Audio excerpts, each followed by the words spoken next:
What's up? It's Chris from StonefoxMedia, and I hope everyone's having a blessed day. Now, I have some distressing gaming news, like the worst gaming news that's ever happened to anyone who ever loved video games ever, unless you're a Nintendo fan. It looks like the Nintendo Switch is now the fastest selling system of all time in the U.S. Of all time. I mean, like over the PlayStation 2, the PS4, the Wii, and everyone knows the Wii was going crazy back then. It is the fastest selling of them all. I am at a loss for words. How is this possible? Nintendo has basically announced today that the hybrid console basically is the fastest selling of all time. They basically have sold more than 4.8 million units in the United States last year in 10 months. So it looks like they pretty much beat everyone out of the water, and people still weren't able to get their hands on one for Christmas. There were still select places that weren't able to get one. I know the stores where I am, they had plenty of them, but some people didn't have access to any. Maybe their stores didn't have people in them. I don't know. But yes, it appears that Nintendo Switch is the fastest selling games console of all time. And it gets worse, because it looks like Nintendo is becoming the fastest selling console of all time isn't where it ends. You see, Nintendo expects that they're going to sell about 20 million units in the United States in 2018.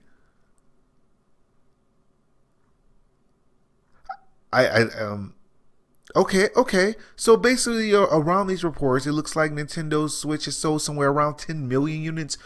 But they came out and said that they plan on selling 20 million additional Nintendo Switches in 2018. 20 million.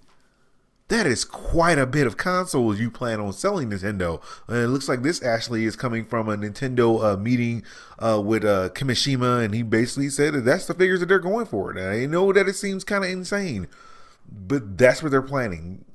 They're actually planning that. So, so far, Nintendo sold 10 million, but it does believe that they're trying to sell an additional 4 million units at the beginning of the 2018 fiscal year. So they plan on racking and stacking Nintendo Switches until the cows come home.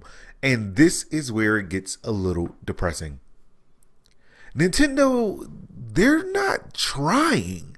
And I know people are like, well, yeah, they are. They made a really weird, kind of funky console. You know, it's got adaptive capabilities. You can take it on the go. You can slam it in a docking station. You can take the controllers apart. I'm not saying it's not gimmicky.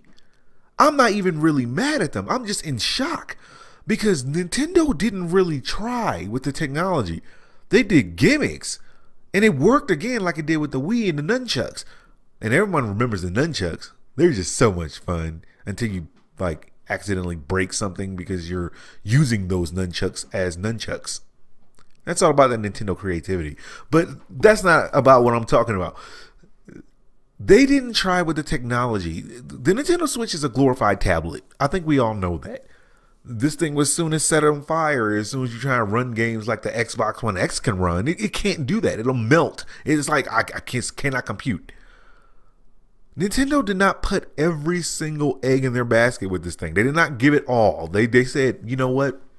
I'm going to give you a tablet, and I'm not going to give you the ability to have, I don't know, memory in it.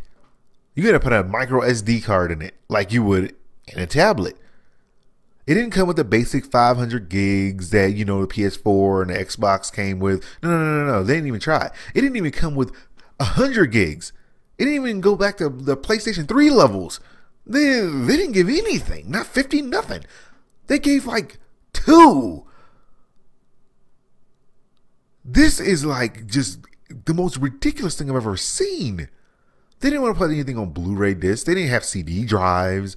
They have old school cartridges and micro SD cards, and people are just like gobbling the system up. They're just gobbling it up. I don't get it. I don't get it. Do I want them to fail? No. But does that mean that they should be the fastest selling of all time? Apparently they deserve it. Apparently, we don't care if it has memory or RAM or anything that can play modern games at an effective level. No, we don't care about that. We care about gimmicks. And you know what the messed up part is?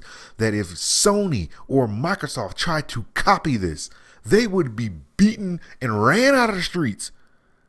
They would say Sony didn't give us 500 gigabytes. They didn't give us a terabyte. Microsoft didn't even put their foot forward. They didn't even try.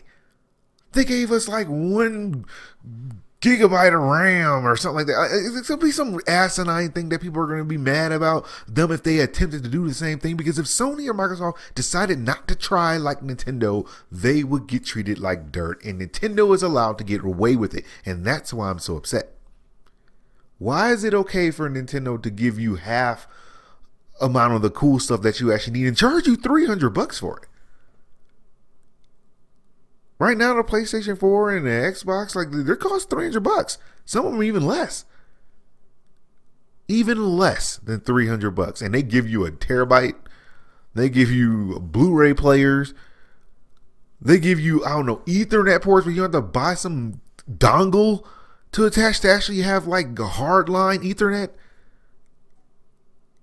Nintendo has forced you to buy accessories, even to charge you $70 for little tiny controller stick things. They're not even full controllers. These little things cost like $70. And everyone's like, yay! I don't understand this.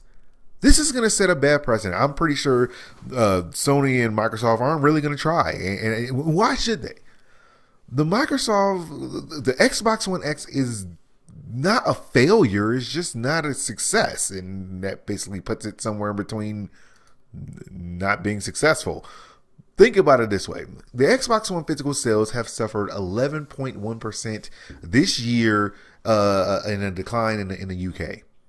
That basically means a few less people bought one. And it's partially Microsoft's fault because when they came out with the Xbox One X, they decided, oh wait, we don't need to have games for it. You could just like buy it and then wait for the games to come in the future. It's like a futuristic console. It's so futuristic, the games aren't even out for it yet. And I know a lot of people are gonna be mad at me, like StonefoxMedia, that's not true. That's not true. The Xbox One X had plenty of games. They had plenty of games come out with it. Did they?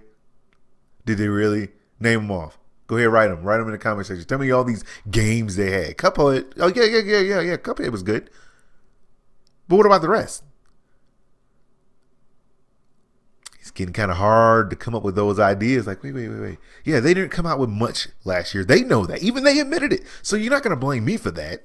So yes, they came out with the console, and then all of a sudden they start getting less sales because people are like, I'd rather have a PS4 or a Nintendo Switch over Xbox One X to pay $500 and then have a superpower console that can't play games. It's like having a Ferrari frame and not have an actual engine in it. It has nothing to use it. So you just buy it for a big pretty box. Now I know a lot of you will actually take the Ferrari frame and just sit in it and just pretend to be cool. Like I wouldn't do that. But at the end of the day, this is what gaming is turning into. It's turning into the point where you don't have to try. All you have to do is come up with something gimmicky enough. If you come out with a controller with enough buttons and enough function, people will think it's the coolest thing that ever happened. But only Nintendo has been able to get away with it. They did it with the Wii. It was weak. They had a nunchuck. They did it with this thing. The only one they didn't necessarily get away with was like the GameCube. That was probably the time where they failed, probably one of the worst. And I'm not gonna say the Wii U didn't like fail. I mean the Wii U was a dismal failure. But they kept not trying until eventually it worked. And that's the part. It's like you're doing something wrong deliberately with the vague attempt at it actually working. You're so shocked that it worked. You're like, no, the Wii U isn't quite gimmicky enough. If we allow you to take it apart and give it even less features than the Wii U, we just take away stuff from it. We won't even have a UI. You don't even need a UI with the Nintendo Switch. Just show a screen and tell them to press start. That's it. It is just dismal. And they're allowed to get away with it. I don't even know if they're going to come out with another console anytime soon. But if they do, they're not going to put anything in it because they don't have to. They have proven that they can get away with the bare minimum. It is the GD of gaming. I remember Nintendo 64, they tried to innovate. The Super Nintendo, they tried to innovate and make it better, more 16-bit wasn't 8-bit anymore. It was 16-bit. They had to keep adding on to make it more powerful and better. But now it's like, we'll just try less and less, and you guys are just suck it up. Sorry, I kind of went on this little rant, but when I saw that, my jaw hit the floor, and I was like, there's no way. There's no way this thing is the best-selling console of all time, and it is. It is, and they didn't even have to try. We're rewarding them for just looking good. That's it. But the rest of the people have to scrounge and work hard for life or whatever. I don't know. I'm done. Well, that's all news I got for you guys right now. Like, subscribe, follow me on Twitch, Twitter, and Facebook so you know as soon as my news becomes available. Thank you guys for watching. God bless, and I'll holler at y'all later.